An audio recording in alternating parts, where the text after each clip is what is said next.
Example वगैरह सब याद है? फटाफट देखते जाओ। क्या था ये सब कुछ आपने पढ़ा है, ऐसा चपटा है, केंद्रक इसका गोल होता है, किनारे इसके अनियमित होते हैं, पेवमेंट या खंडजी बोलते हैं। क्यों? क्योंकि ये फर्श पर टाइल्स की तरह लगे होते हैं। दूसरा इनका काम क्या था सर? विसरण करना, निस्यंदन करना। ये वोमेन संपुट याद है कि सर वोमेन संपुट में क्या हुआ था? विसरण हुआ था कि निस्यंदन हुआ था? निस्यंदन हुआ था। कौन थी वो कोशिकाएं? पोडोसाइट थी। ठीक है। उसके बाद सर कुपिका की अगर मैं बात कर लूँ, कुपिका कहाँ पर होता है? हमारे फेफड़े में। तो फेफड़े की कोशिकाएं जो होती हैं कहीं ना कहीं वो कुपिका के जैसे अंगूर के दाने की तरह होती है। उनको अगर और अंदर जा करके देखते हैं तो उनकी जो सर कोशिकाएं होती है कुछ इस तरीके से। सर ये हो गई कुपिका हमारी। इसमें क्या होते हैं सर? छिद्र होते हैं। इन छिद्र को कहीं ना कहीं हमने क्या बोला था? देखो, पोर्स ऑफ कॉन। ठीक है। और वहाँ की जो कोशिकाएं थी वो कौन थी? न्यूमोसाइट। और वो न्यूमोसाइट कौन थी? सरल सल की उपकला थी। ये दो एग्जाम्पल हमारे पास थे। उसके बाद ये तीसरा एग्जाम्पल था हमारे पास कि कहीं ना कहीं एंडोथेलियम और मीजोथेलियम। मीजोथेलियम और एंडोथेलियम का मतलब क्या था कि सर ये कहीं ना कहीं क्या बना रही थी? अस्तर बना रही थी। कहाँ पर? सर नलिका की गुहा में। उसके बाद एक क्या है सर? शरीर की गुहा में। दोनों अलग अलग चीज़ें हो जाती हैं कि सर ये हो गया हमारा शरीर, और अगर शरीर के अंदर से आस्तर किया हुआ है तो ये आस्तर क्या कहलाता है? हमारा मीजोथेलियम कहलाता है। एंडोथेलियम की सर इसके अंदर भी तो कोई नलिका है ना, अगर इसका भी आस्तर किया गया है तो ये क्या कहलाएगा? हमारा एंडोथेलियम कहलाएगा। ये 4 एग्जाम्पल थे हमारे पास। और 5वां एग्जाम्पल क्या था सर? हृदय की आंतरिक अस्तर। क्योंकि हृदय जो होता है हमारा 3 स्तरों से बना होता है, एपिकार्डियम, मायोकार्डियम, उसके बाद एंडोकार्डियम। एंडोकार्डियम का जो अस्तर है वो कहीं ना कहीं किसका बना होता है? सरल सल की उपकला का बना होता है। जिसमें पता है एक जो ये वर्ड आया ना, मायोकार्डियम। ठीक है। तो ये कार्डियम वर्ड हमेशा याद रखना, कार्डियम या कार्डियक ये जब आएगा किसके लिए आएगा? हृदय के लिए आएगा। ठीक है। अब रह जाता सर ये मायो, इसका मतलब क्या होता है? इस मायो का मतलब क्या है? नहीं, मायो मीन्स मध्य नहीं होता है। मीजो मीन्स मध्य कह सकते हो। मायो मीन्स ये मायो वर्ड आएगा, एक बार और आएगा, एक बार नहीं कई दफ़ा आएगा। ठीक है। तो याद रखना कि मायो शब्द आता है मसल्स के लिए। ठीक है। जब हम पढ़ेंगे पेशी ऊतक तो वहाँ पर ये बात आएगा कि जब हम पेशियों का अध्ययन करते हैं उसको कहते हैं मायोलॉजी। याद रहेगा? मायोलॉजी। तो ये मायो वर्ड आता है किसके लिए? पेशी के लिए, मसल्स के लिए आता है। ठीक है। और यही चीज़ जब हम लोग मानव जनन पढ़ेंगे ना, तो मानव जनन में जब हम लोग पढ़ते हैं मादा का स्त्री जननांग जब हम पढ़ते हैं तो वहाँ पर आता है गर्भाशय। तो गर्भाशय की होती है 3 स्तर। एक होती है बाह्य भित्ति, एक होती है मध्य भित्ति, एक होती है अंत्य भित्ति। तो वहाँ भी जो आपका मध्य भित्ति होता है ना उसको कहा जाता है मायोमेट्रियम। और मायो शब्द वहाँ पर इसलिए आया है कि जो मध्य भित्ति होता है वो बना होता है पेशियों का, मसल्स का बना होता है। तो हमेशा याद रखिएगा कि इस मायो वर्ड का मतलब क्या होता है? पेशी से संबंधित। और इसी से हम जुड़ा हुआ क्या कहते हैं? मायोलॉजी। मायोलॉजी मतलब पेशियों का अध्ययन।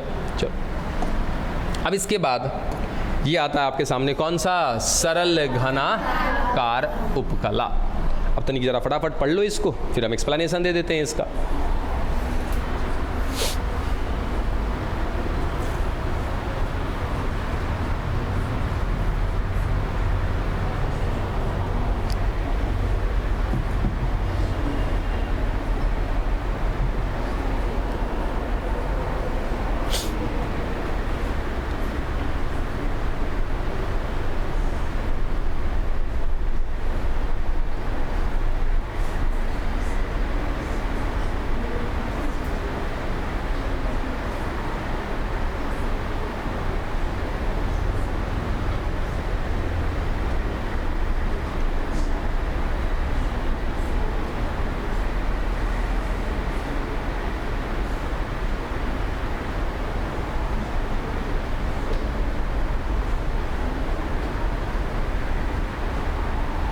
पढ़ लिया?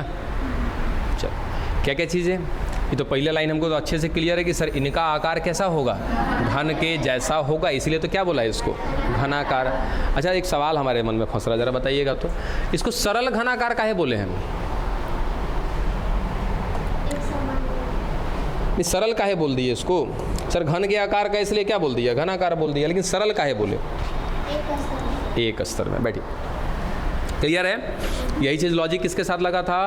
तो कहीं ना कहीं जब हमने उपकला को देखा था तो उपकला कितने प्रकार की थी? 3। एक था सर सरल, दूसरा था संयुक्त, तीसरा था विशिष्ट। सरल क्या होता है सर? एक स्तर का। संयुक्त क्या होता है? एक से अधिक स्तर का। अब विशिष्ट का मतलब कि सरल और संयुक्त दोनों में यदि रूपांतरण आ जाए किसी प्रकार का तो क्या कहेंगे उसको? विशिष्ट। ठीक है? याद है कि जब तक सरल चलेगा तब तक क्या होगा? एक स्तर होगा। चलो यहाँ तक की बात समझ में आ गई। उसके बाद इन्हें जनन उपकला भी कहा जाता है। इसका मतलब किसी को पता है क्या? जनन उपकला भी कहा जाता है, इसका मतलब किसी को पता है? जनन उपकला ये वर्ड भी आएगा, इसको बोलते हैं जर्मिनल इपिथेलियम।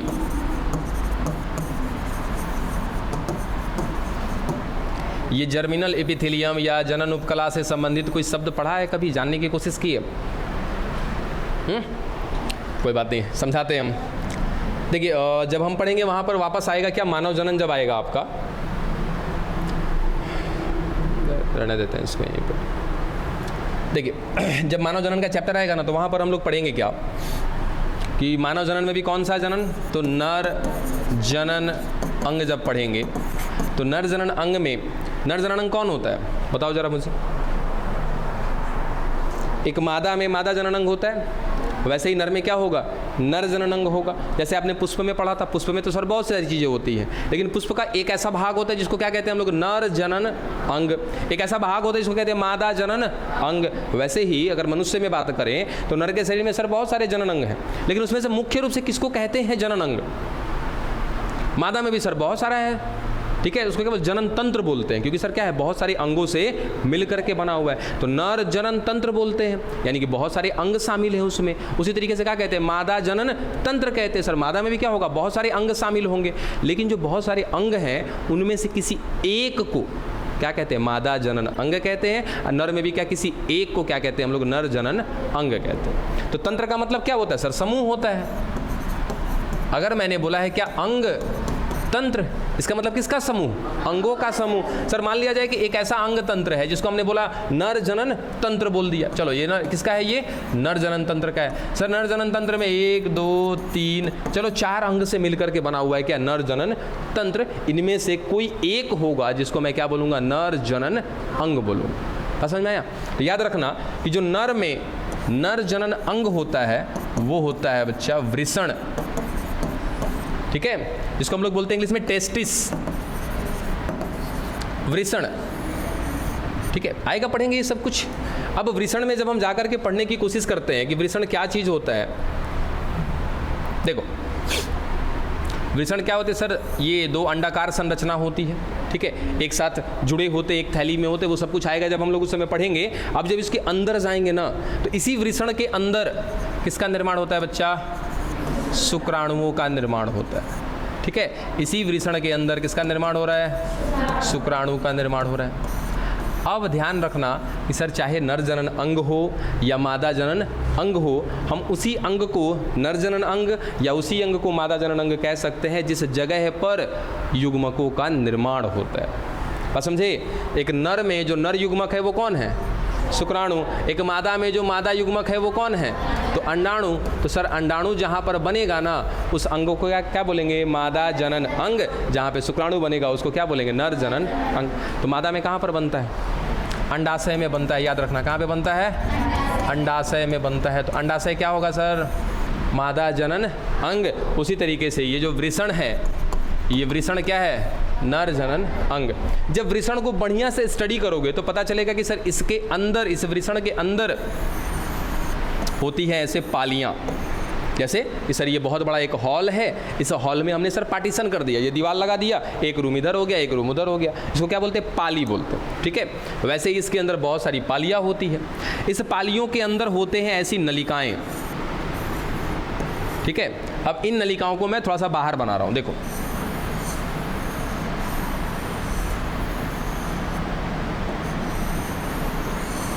ये हो गई एक नलिका, एक से बाजू में एक और नलिका है ना, इसको यहाँ भी बनाते हैं।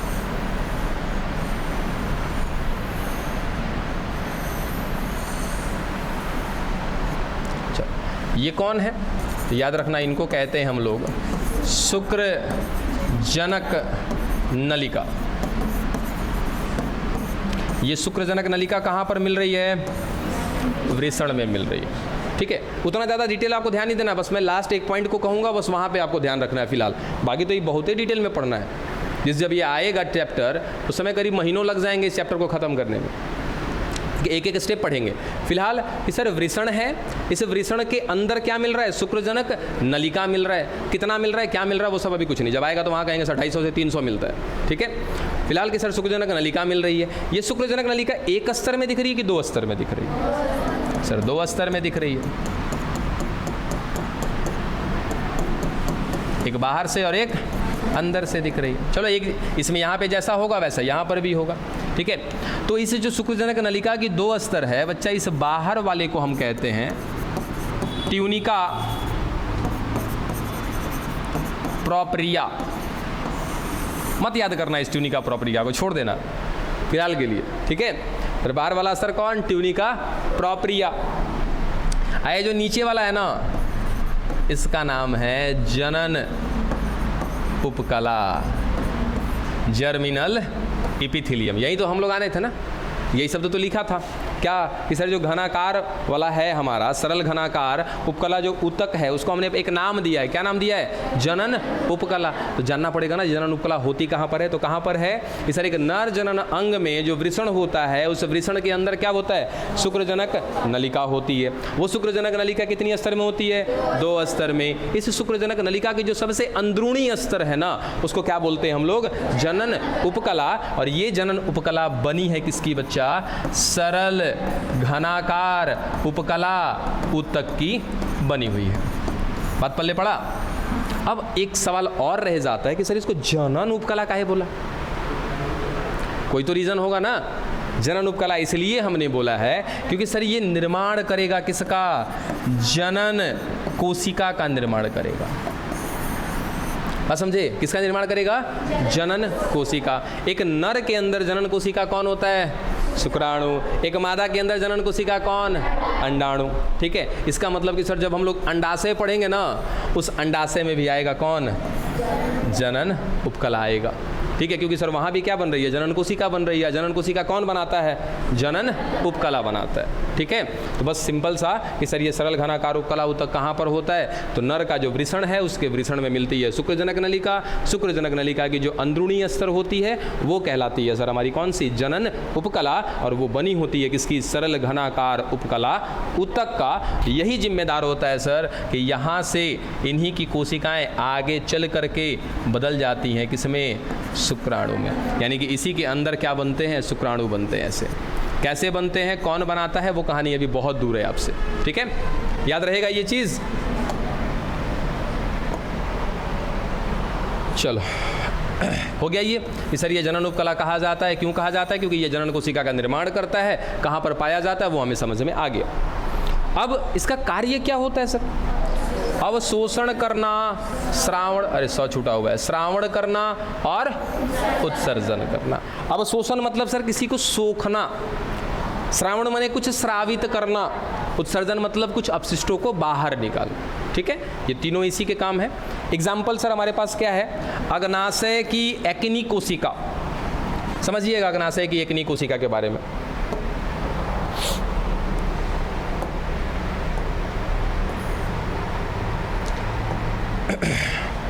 अग्नाशय नाम सुना है सभी ने?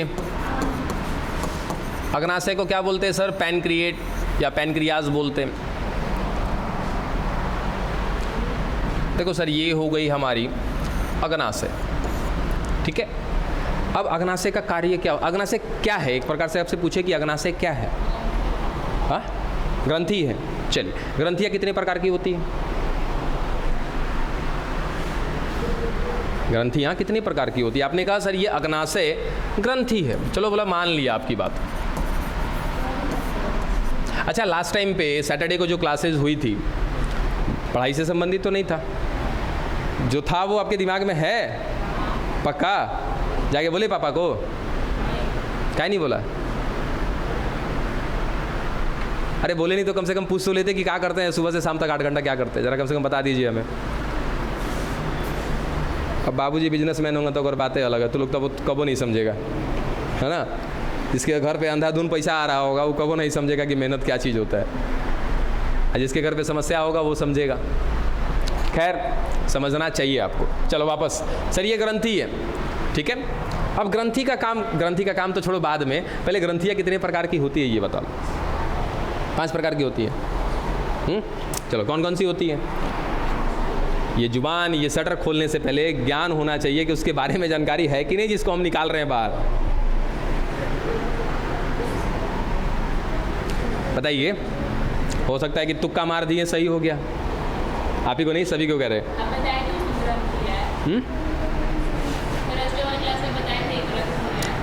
अच्छी बात है, बताया आपने ग्रंथि है।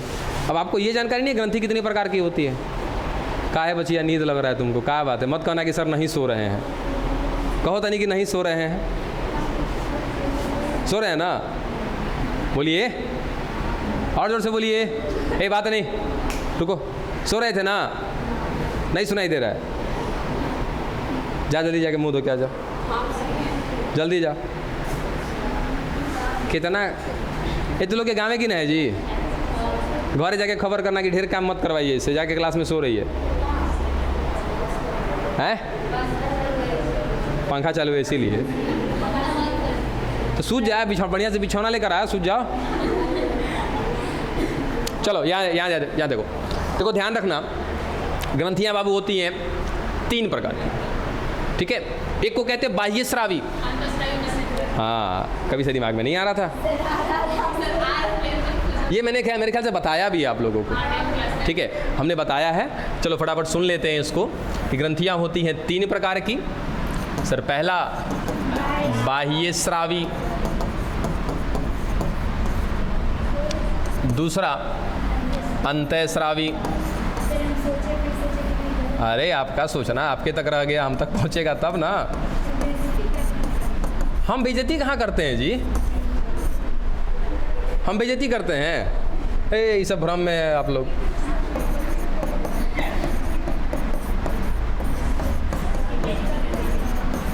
हमने तो आज तक ऐसा कभी किया ही नहीं है, कभी सोचते भी नहीं है आपकी बेइज्जती हो जाए, वो भी पूरी क्लास में।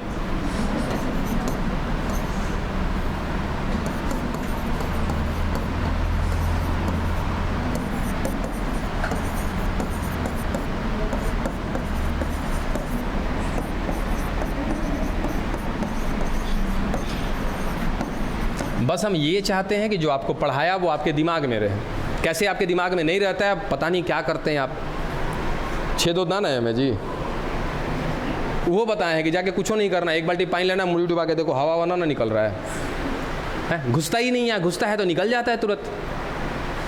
पता नहीं क्या करते हैं आप लोग, हमें तो नहीं लगता है कि कोई बात। अच्छा एक बात बताओ, मूवी देखते हो सब? सैयारा नहीं देखा तो लोग? मूवी देखते हैं, सीरियल देखते हैं, तो तुरंत दिमाग में छप जाता है। जो आप देखते हैं, कुछ भी हो, आप जो देखते हैं, मूवी देखे, गाना सुने, कुछ भी किए, वो तुरंत दिमाग में छप जाता है। कंसंट्रेशन के साथ देखते हैं, कंसंट्रेशन के साथ समझते हैं उसको। यहाँ जब समझा रहे होते कुछ ध्यान नहीं देते, रिवीजन तक नहीं जाके करते। असल चीज़ है यहाँ समझने के साथ साथ जितना आप यहाँ समझने पे मेहनत करते हैं ना, इतना जा करके आपको रिवीजन करना होता है। करोगे तब ना, कैसे भूल जाओगे भाई। चलो सर, बाह्यस्रावी, अंतःस्रावी, मिश्रित ग्रंथि, ठीक है। अब पहले तो इस बारे में जान लें कि सर ये ग्रंथि करती क्या है, ठीक है। ग्रंथि का काम क्या होता है? तो याद रखना सर, ग्रंथि का काम होता है स्राव करना। फिर अब यहीं पे एक और सवाल बन जाता है, सर किस चीज़ का स्राव करना? तो याद रखना सर, 2 चीज़ का स्राव करना। हमारे बॉडी में जो एंजाइम हैं और जो हार्मोन हैं, वो एंजाइम और हार्मोन्स जो हैं कहीं ना कहीं किससे बनते हैं? ग्रंथियों से बनते हैं। चाहे आपके बॉडी में कोई पाचक एंजाइम बन रहा है, जैसे हम भोजन करते हैं, उस भोजन को पचाया जाता है, तो पचाने के लिए क्या चाहिए? एंजाइम चाहिए। वो एंजाइम कहाँ से आएगा? सर किसी ना किसी ग्रंथि से आएगा। फिर सवाल बनता है कि सर ग्रंथियाँ तो 3 प्रकार की है, कौन सा एंजाइम बनाएगा, कौन सा हार्मोन बनाएगा, या फिर दोनों बना देगा? ठीक है, तो बनने के आधार पर हमने बोला है 3 प्रकार की। ग्रंथियों में बनने के आधार पे ग्रंथियाँ 3 प्रकार की हैं। किसी एक में ऐसा होगा सर एंजाइम बनेगा, किसी एक में ऐसा होगा हार्मोन बनेगा, और कोई एक ऐसा होगा जो दोनों बनाएगा। बात समझे? ये तीनों नाम में से क्या लग रहा है कि सर कौन दोनों बनाएगा? तब इतना आसान होता है, आप लोग समझ भी नहीं करते। मिश्रित होगा सर, दोनों बनाएगा, एंजाइम भी बनाएगा, हार्मोन भी बनाएगा। और याद रखना कि ये अग्नाशय एक प्रकार की क्या है? मिश्रित ग्रंथि है। ठीक है, अब थोड़ा सा खाली अगर मुझे ये एंजाइम और हार्मोन का कॉन्सेप्ट अगर पता रहेगा ना, तो ये समझना तीनों का तीनों एक चुटकी का खेल है। ठीक है, अब ये बताओ कि सर एक बर्तन है या कुछ भी है, इसमें हमने बहुत सारा रख दिया भोजन, भोजन रख दिया मतलब सर इसमें प्रोटीन है, कार्बोहाइड्रेट है, वसा है, मतलब हर कुछ है जो खाने पीने में होता है। ठीक है, अब पहली बार में हमने डाला इसके अंदर सर हार्मोन। सुनना आराम से, सर ये एक बर्तन जिसमें भोजनीय पदार्थ है, प्रोटीन है, कार्बोहाइड्रेट है, वसा है, हर कुछ है, और इसमें डाल दिया हमने हार्मोन। क्या असर आएगा इस बर्तन में? कुछ असर नहीं आएगा, कोई फर्क नहीं पड़ेगा इसको, क्योंकि एंजाइम जानते हो क्या करता है? किसी को जा करके प्रेरित करता है काम करने के लिए। जैसे एक उम्र सुने हैं आप जिसको कहते हैं बाल्यावस्था। ठीक है, उस बाल्यावस्था के बाद एक उम्र आती है जिसको कहते हैं यौवन अवस्था या यौवनावस्था या यौनारंभ, जो आप समझते हैं, इंग्लिश में उसको बोलते हैं प्यूबर्टी। ठीक है सर, बाल्यावस्था में देखा किसी को दाढ़ी मूंछ आए हुए? नहीं आएगा सर, क्योंकि रीज़न है वो बाल्यावस्था में है, उसके अंदर वो अभी हार्मोन बने ही नहीं है। उस हार्मोन की बनने की एक उम्र है, और जैसे ही वो हार्मोन बन जाएगा ना, वो हार्मोन वहाँ से निकलेगा और जा करके जो सोया हुआ है आज 12-13 साल से, उसको जगाएगा, बोले भाई जग जा, है तुम्हारा अब काम आ गया। अब वो जब जगेगा तो सर दाढ़ी मूंछ ला देगा। अब समझे, हमारे अंदर शुक्राणु बनने का काम पता है कब शुरू होता है? 12 से 14 साल में। 12 से 14 साल से पहले शुक्राणु नहीं बनते। तो सर क्या शुक्राणु बनाने वाली व्यवस्था थी? हाँ थी। शुक्राणु कहाँ पे बनते हैं? वृषण में बनते हैं। कहाँ बनते हैं शुक्राणु? वृषण में। अब एक बच्चा पैदा हुआ, वो लड़का है, तो क्या उसके शरीर में वृषण होगा? हाँ होगा, वृषण होगा, बिल्कुल, लेकिन वो काम नहीं करेगा। याद है तनिक याद करो सर, विभजीयोतक था, है ना? उस विभजीयोतक के समय में कोई आ गया था क्या? कौन था सर? वो एक प्रकार का द्वितीयक विभजीयोतक था। क्या उसने काम शुरू किया था क्या? नहीं ना, समय आने पर काम शुरू किया था ना। वैसे ही कि सर एक नर के शरीर में वृषण होता जरूर है, और वृषण का काम क्या है? शुक्राणु बनाना, लेकिन वो नहीं बनाएगा क्योंकि वो सोया हुआ है। उसको कोई आके जगाएगा, जब जगेगा तब वो काम करेगा। तो ये सब काम किसका होता है? हार्मोन का होता है। और एंजाइम का काम क्या होता है? पाचन करना। बस एंजाइम पाचन करेगा, हार्मोन किसी जाकर के विशेष कार्य को करवाएगा। यहाँ पर सर कुछ विशेष काम नहीं है, इसलिए यहाँ पे हार्मोन कुछ भी नहीं करेगा। हाँ जैसे सर एंजाइम डालेंगे ना, कल्याण कर देगा। सर ये प्रोटीन, कार्बोहाइड्रेट, वसा सबका पाचन कर देगा। इसका मतलब सबसे खतरनाक कौन? एंजाइम। इसको जहाँ भी रखना होगा बड़ा सेफ्टी से रखना होगा, है ना? तो जैसे ही एंजाइम पता चलेगा एंजाइम ऐसे ऐसे जा रहा है, रास्ते में ग्लूकोज मिला पचा देगा, रास्ते में प्रोटीन मिला पचा देगा, वसा मिला पचा देगा, खत्म करते जाएगा सबको। ठीक है, तो एक सिंपल सा लॉजिक हमें क्या मिल जाता है यहाँ से कि सर ये हमारी हो गई रक्त नलिका। क्योंकि अगर हमारे बॉडी में किसी भी चीज़ को कहीं पर भेजना है तो कौन ले जा सकता है? रक्त ले जा सकता है, उसके अलावा कौन ले जाएगा भाई? घूमने वाला तो वही है ना, उसी को देंगे हम लोग। और वो रक्त किसकी सहायता से चलता है सर? रक्त नलिका की सहायता से चलता है। अब सोचो कि सर इसमें है रक्त, और अगर आपके बॉडी में सर प्रोटीन या फिर कुछ भी भोजनीय पदार्थ है तो इधर उधर भेजना है, वो भी किससे जाएगा? रक्त से ही जाएगा। अब खाना खाते हो, ग्लूकोज बनता है, उस ग्लूकोज को लाके डाल दिया जाता है कहाँ पे? रक्त में। अब वो रक्त क्या करेगा सर? आपके शरीर के एक एक कोशिका को ले जाके ग्लूकोज दे देगा। अब बताओ, आप गलती से भी इस रक्त में एंजाइम डालना चाहेंगे क्या? ना सर, गलती से भी नहीं डालेंगे। अगर डाल दिए तो यहीं पे पचा करके क्या कर देगा? खत्म कर देगा, छोड़वे नहीं करेगा तन को इसको। ठीक है, तो सर रक्त में हम एंजाइम को नहीं डालते। हार्मोन डाल सकते हैं? हाँ सर हार्मोन डाल सकते हैं, हार्मोन से कोई दिक्कत नहीं होगा। इसका मतलब सर रक्त में हार्मोन डाला जा सकता है, एंजाइम नहीं डाल सकते। ठीक है, अब चलो यहाँ पर आ जाओ कि सर बाह्य स्रावी, मान लिया जाए कि ये एक ग्रंथि है, ठीक है, जिसको हमने बोला है क्या? बाह्य स्रावी, और ये कुछ बना रही है। ठीक है, इसके बाजू में ये देखिए रक्त नलिका है, लेकिन इसका नाम है बाह्य स्रावी। ये रक्त में अपना प्रोडक्ट नहीं डालेगा। ये क्या करेगा? रक्त नलिका के बाहर जाएगा और अपनी खुद की नलिका से जाएगा। ये देखो, इसकी अपनी खुद की नलिका है, ये रक्त नलिका का सहायता नहीं लेगा, ये खुद की नलिका से कहाँ तक जाएगा सर? जिस अंग में काम है ना, मान लीजिए कि ये कोई अंग है और इस अंग में यहाँ पर कार्य होने वाला है, तो इस अंग में इस ग्रंथि से निकल करके डायरेक्ट इसी ग्रंथि की नलिका से होता हुआ उस स्थान पर जाएगा जिस स्थान पर उसका कार्य है। तो बताओ कि बाबू ऐसे किसको भेजते हैं हम लोग? एंजाइम को भेजेंगे इस तरीके से, सेपरेट तरीके से, कि हार्मोन को? कोई कह रहा है हार्मोन, कोई कह रहा है एंजाइम। सेपरेट किसको भेजना पड़ता है? एंजाइम को। तो सर ये एक ऐसी ग्रंथि है जो क्या बना रही है? एंजाइम बना रही है और बाहर भेज रही है, रक्त के संपर्क में आने नहीं दे रही है। तो याद रखना सर, ऐसी ग्रंथि को क्या बोलते हैं?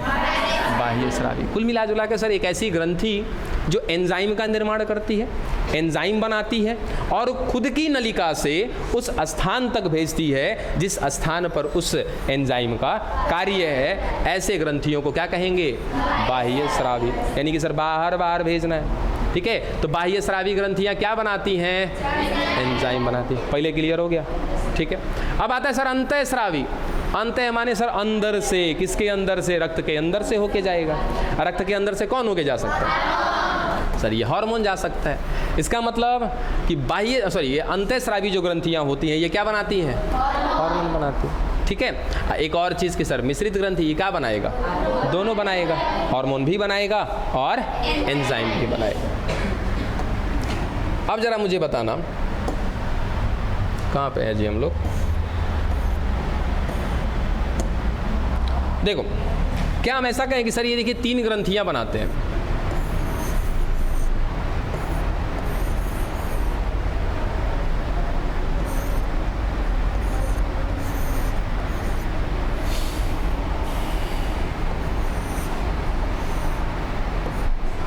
देखिए सर, एक ऐसी ग्रंथि जिसके पास अपनी खुद की नलिका है।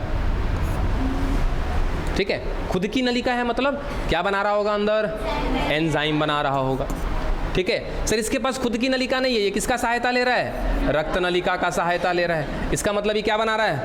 हार्मोन बना रहा है। आई देखो, ऐसा है कि सर रक्त नलिका का भी सहायता ले रहा है और इसके पास अपनी खुद की भी ग्रंथि है। इसका मतलब सर ये एंजाइम भी बना रहा है और बात समझ में आ गया? एक और चीज़ समझ में आ गया कि सर जो बाह्य स्रावी ग्रंथि होगी उसके पास अपनी खुद की नलिका होगी, जो अंतः स्रावी ग्रंथि होगी उसके पास अपनी खुद की नलिका नहीं है। आज सर जो मिश्रित ग्रंथि है ना, वो ये दोनों सिचुएशन है। इसके पास कुछ ऐसा प्रोडक्ट बनेगा जो अपनी नलिका से भेजेगा, कुछ ऐसा प्रोडक्ट बनेगा जो रक्त नलिका की सहायता से भेजेगा। ठीक है, बाप रे बाप, ये सोचो अगर तुम लोग के दिमाग में होता तो इतना समय नहीं न जाता जी हमारा। यही सब चीज़ तो होता है, पीछे हो जाते हैं हम लोग, पढ़ाया चीज़ जो है सब भूल जाते हो। चलो अब हम पढ़ क्या रहे थे? अग्नाशय वाला ना, कि सर अग्नाशय में जो है, अग्नाशय के अंदर जो है सर एक्नी कोशिका मिलती है और ये एक्नी कोशिका एग्जाम्पल है किसका? सरल घनाकार उपकला उत्तक का। ठीक है, आइए जरा समझिएगा सर अग्नाशय को। ये रहा सर अग्नाशय हमारा। ठीक है, इस अग्नाशय की बात किया हमने सर, दोनों प्रकार की ग्रंथियों की तरह कार्य करता है। ये क्या है? एक प्रकार का मिश्रित ग्रंथि है। ठीक है, इसका याद रखना, छोड़ो उतना डिटेल नहीं जाते, सीधा सीधा कि सर इनमें से कुछ कोशिकाएं ऐसी हैं जो क्या करती हैं, हालांकि पूरी कोशिकाएं क्या करती है सर? श्रावण का काम करती है। बस ये होगा कि कुछ एंजाइम बनाएंगी और कुछ हार्मोन बनाएंगे। ठीक है, इनमें से एक्नी कोशिका की बात, उस कोशिका का नाम क्या है सर? एक्नी कोशिका। ये एक्नी कोशिकाएं श्रावण करती हैं। अब एंजाइम स्रावित करती हैं कि हार्मोन, ये भी जरा बताओ।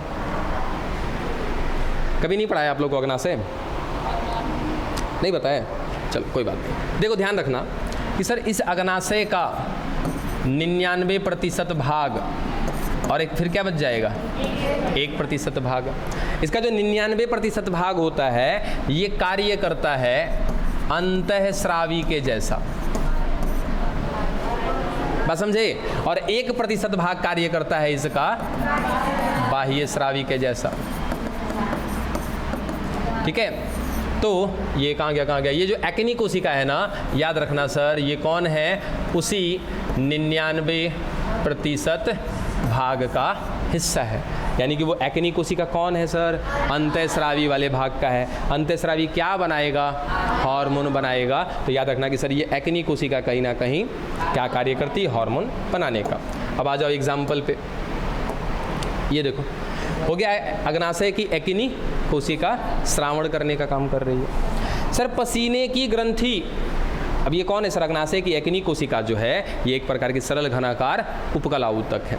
उसी प्रकार से पसीने की ग्रंथि, सर हमारे त्वचा पर क्या है? पसीने की ग्रंथियां हैं, और ये पसीने की ग्रंथियां क्या करती है? हमारे शरीर के तापमान का नियंत्रण करती है। क्या करती है? शरीर के तापमान का नियंत्रण करती है। जैसे ही आपका बॉडी थोड़ा सा गर्म होगा तुरंत से एकदम आपको पसीना आना चालू हो जाएगा। क्यों? क्योंकि सर अगर पसीना नहीं आया ना आपके बॉडी का टेम्परेचर क्या हो जाएगा?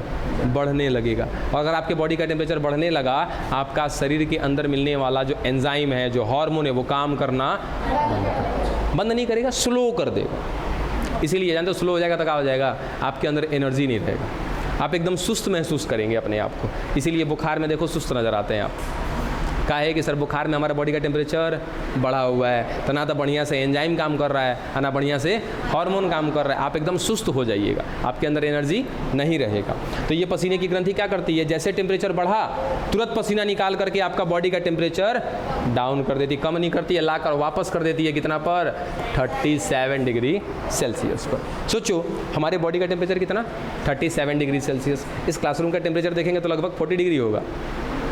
ठीक है, लगभग कितना होगा? 40 डिग्री। सही, तो 3 डिग्री ज़्यादा है। आप ये बताओ कि एक आग जल रहा है, वहाँ पे उस आग का तापमान है 70 डिग्री सेल्सियस। मैंने उस आग में इस लोहे को डाल दिया, इसका भी तापमान कितना हो जाएगा? 70 डिग्री सेल्सियस। जाहिर सी बात है। अब यहाँ का जब वातावरण 40 डिग्री सेल्सियस है, हम यहाँ पर हैं, हमारा भी कितना होना चाहिए? 40 होना चाहिए, लेकिन फिर भी क्या है? 37। अब सर 37 होने के लिए बहुत सारी क्रियाएँ होती हैं। जैसे पसीना आ रहा है, आपके बॉडी को ठंडा कर रहा है। दूसरा, हमारे शरीर से तापमान बाहर निकलता है। बात समझे? हमारे शरीर से तापमान बाहर निकलता है। अच्छा, कौन कौन सा भाग है जो आपके शरीर से तापमान को बाहर निकालता है ज़्यादा से ज़्यादा?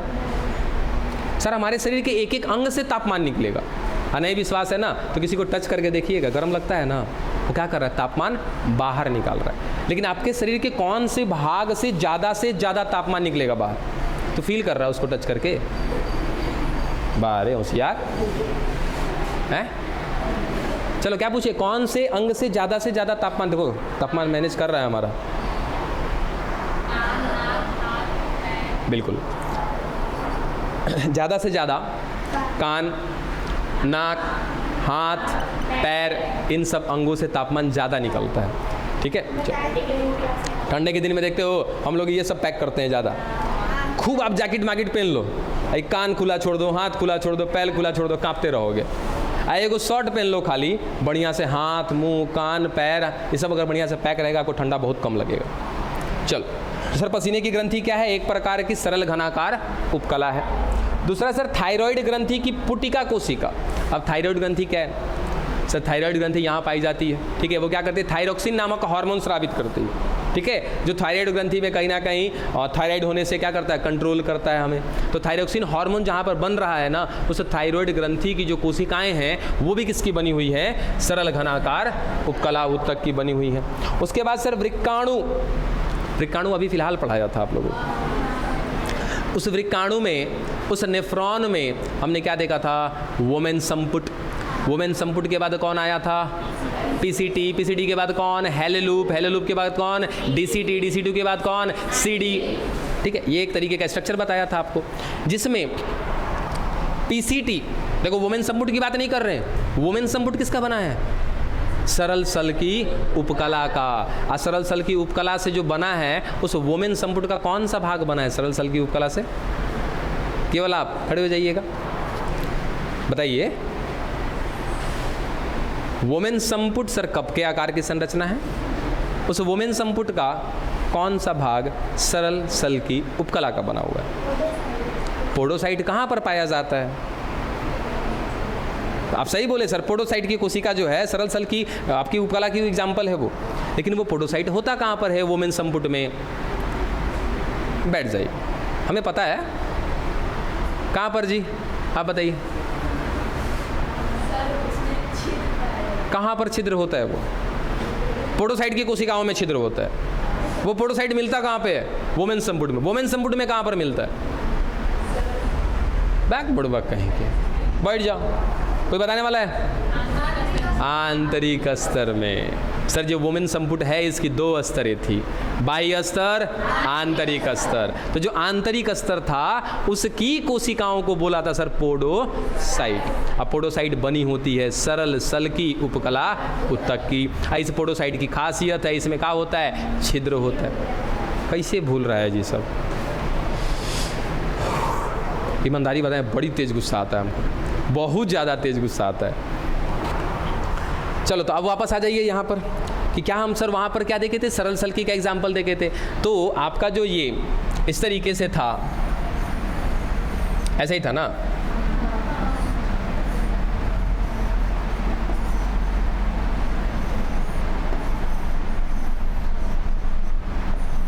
इस तरीके से कहीं ना कहीं हमने बनाया था ऐसे, ठीक है। तो सर ये कौन था हमारा? ऊपर वोमेन संपुट, वोमेन संपुट के बाद पीसीटी, फिर हेलेलूप, फिर डीसीटी, उसके बाद सीडी। तो सर ये ऊपर वाला वोमेन संपुट किसका बना हुआ है? सरल सल की उपकला का। इस वोमेन संपुट को छोड़ दें तो कौन? पीसीटी, डीसीटी और सीडी, और इस हेलेलूप का कुछ भाग, देखो कुछ भाग, अगर पूरा का पूरा हेलेलूप किसका बना होता? सरल घनाकार का। तो यहाँ पे मैं लिख देता, याद रखिएगा कौन कौन? सर पीसीटी का पूरा भाग किसका बना है? सरल घनाकार का। डीसीटी का भी और सीडी का भी सर पूरा का पूरा भाग बना हुआ है सरल घनाकार उपकला ऊतक का। लेकिन हेलेलूप का थोड़ा बहुत भाग, कुछ भाग वो बना होता है किसका? सरल घनाकार उपकला ऊतक। चारों का एग्जाम्पल याद रहेगा? अग्नाशय की एकनी कोशिका, पसीने की ग्रंथि, थायराइड ग्रंथि, और उसके बाद कहीं ना कहीं वृक्काणु में पीसीटी, डीसीटी, सीडी और हेलेलूप का कुछ भाग बना होता है किसका? सरल घनाकार उपकला। अरे वाह,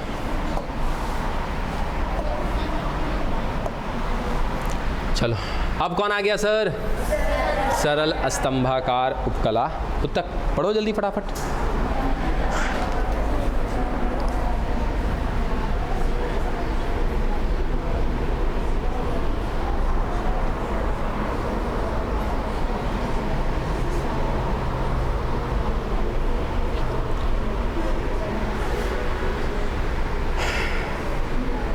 पढ़ लिया? सर आकार में कैसी होंगी ये? लंबी होंगी। या देखो असल एगो चीज़ इसका सबसे मुख्य इंपॉर्टेंट, इसका देखो केंद्रक कहाँ पे है? आधार में है। सर ये कोशिका ऐसे लंबी अगर हम बनाते हैं तो इसका केंद्रक यहाँ पे बना देते हैं ना हम लोग, लेकिन इसमें क्या होता है? आधार में होता है इसका केंद्रक। तो इस सरल स्तंभाकार का सबसे मुख्य बिंदु आप ऐसा कह सकते हो कि सर कोशिकाएं कैसी होती है? लंबी होती हैं, स्तंभ के जैसी होती हैं, और इनका जो केंद्रक होता है वो कहाँ पर होता है? इनके आधार में होता है। इनका कार्य क्या है? अवशोषण करना, श्रावण करना, ठीक है। अब कहाँ कहाँ पर पित्तवाहिनी सुने हो? पित्त में क्या बनता है सर? पित्तरस बनता है। पित्त के अंदर क्या बनता है? पित्तरस, जिसको हम क्या बोलते हैं? बाइल डक्ट, जो पाचन से संबंधित कार्यों को करता है। तो सर ये श्रावण करेगा किसका? Bile juice. याद रखना कि बाइल डक्ट क्या बनाता है? हिंदी में कहेंगे क्या? कि पित्तवाहिनी क्या बना रही है सर? पित्तरस बना रही है। उसको इंग्लिश में इंग्लिश में क्या बोलते हैं? Bile duct. तो बाइल डक्ट जो बनाएगा उसको क्या बोलते हैं हम लोग? Bile juice. या तो इंग्लिश में कह लो बाइल जूस, या तो हिंदी में कहो क्या? पित्त रस। तो ये जो आपकी पित्तवाहिनी है, ये पित्तवाहिनी की जो कोशिकाएं होती हैं वो कैसे बनी होती हैं? सरल स्तंभाकार उपकला ऊतक की। उसके बाद हमारा आमाशय, यानी कि सर हमारा पेट, हमारे आमाशय में भी कुछ कोशिकाएं किसकी बनी हुई है? सरल स्तंभाकार उपकला ऊतक की। यकृत में भी और जठर ग्रंथियों में भी। अब आमाशय देखो क्या करता है सर? अवशोषण का काम करता है। बाकी ये यकृत, जठर ग्रंथि, ये पित्तवाहिनी, ये सभी की सभी किसका काम करती हैं? श्रावण का। तो ये जो श्रावण है सर ये पाचन से संबंधित श्रावण है, और ये जो अवशोषण है तो सर हमारे पेट में जो हम भोजन करते हैं उस भोजन को पचाने के बाद जो भी वहाँ पर, जैसे हमने खाया सर प्रोटीन, तो प्रोटीन का अवशोषण नहीं होता है, प्रोटीन को तोड़ा जाता है, सरल कर दिया जाता है, प्रोटीन को तोड़ करके बदल दिया जाता है अमीनो अम्ल में। उस अमीनो अम्ल को पेट में से, उस आमाशय में से अवशोषित किया जाता है और भेजा जाता है रक्त में। तो सर उस आमाशय में अवशोषित कौन करेगा उसको? तो अवशोषित करने के लिए कौन है वहाँ पर? सरल स्तंभाकार उपकला ऊतक, ठीक है। चलो, स्तंभाकार भी खत्म हो गया? नहीं, खत्म नहीं हुआ, थोड़ा सा एक चीज़ और रह गया, रुक जाना अभी। कि देखो सरल स्तंभाकार की बात कर रहे हैं हम लोग, वहाँ देखो साइड में क्या लिखा है कि सर सरल स्तंभाकार का रूपांतरण। रूपांतरण समझ गए कि सर ये स्तंभाकार है और इसने अपना रूप बदल लिया। अब रूप बदल लिया तो कहीं ना कहीं क्या बोलेंगे सर, इसका रूपांतरण बोलेंगे। अब रूपांतरण होने के बाद देखो सर ये स्तंभाकार कोशिकाएं हैं।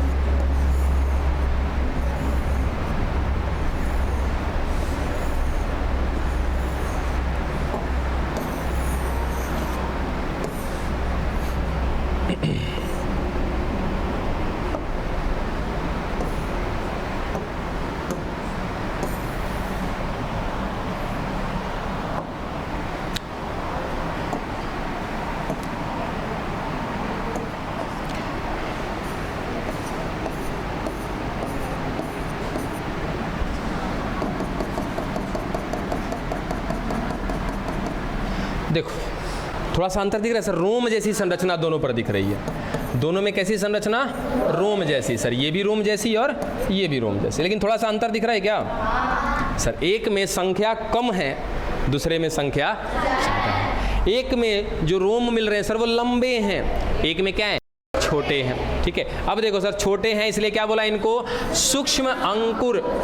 ठीक है सर, ये तो कौन? स्तंभाकार। देखो स्तंभाकार नहीं है सर, अभी गड़बड़ है स्तंभाकार में। गड़बड़ी क्या है? देखो अब वो गड़बड़ी पूरा हो गया। बात समझ में आ गया कि सर इसका केंद्र कहाँ पर? आधार में केंद्रक होगा। अब ये कहलाएगा सर स्तंभाकार। लेकिन स्तंभाकार ने थोड़ा सा चेंज किया अपने अंदर। एक में क्या हुआ सर? लंबे लंबे रोम आ गए, एक में क्या हो गए? छोटे छोटे हो गए। जहाँ छोटे हैं सर वहाँ संख्या ज़्यादा है, जहाँ बड़े हैं वहाँ संख्या कम है। तो सर ऐसे वाले स्तंभाकार को क्या बोलते हैं हम लोग? पक्षमाभी स्तंभाकार उपकला उत्तक। जहाँ सर बहुत छोटे छोटे हैं ना उसको क्या बोलते हैं? देखो साफ साफ, सूक्ष्म अंकुर स्तंभाकार उपकला। फैलोपियन नलिका देखे हो? देखे नहीं हो मतलब पढ़े तो हो। इस तरह अगर हम फैलोपियन नलिका की बात कर लें,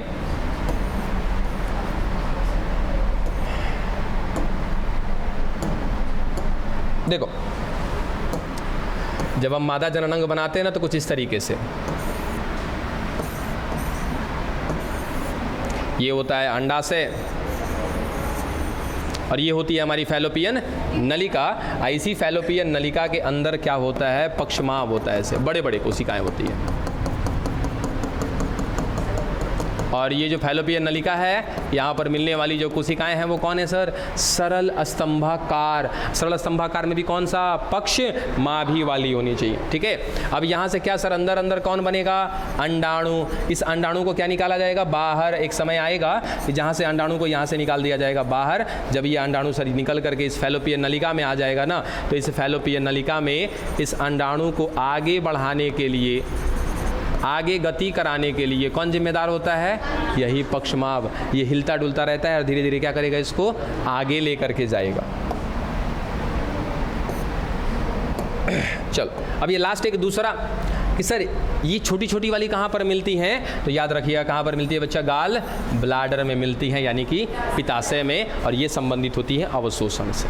ठीक है, यहाँ पर कहीं ना कहीं ये गति कराने से संबंधित है, ये अवशोषण करने का काम करती हैं। ठीक है, जिसे उनको क्या बोलते हैं? सूक्ष्म अंकुर। खत्म हुआ? चलो यहाँ तक हमने खत्म कर लिया।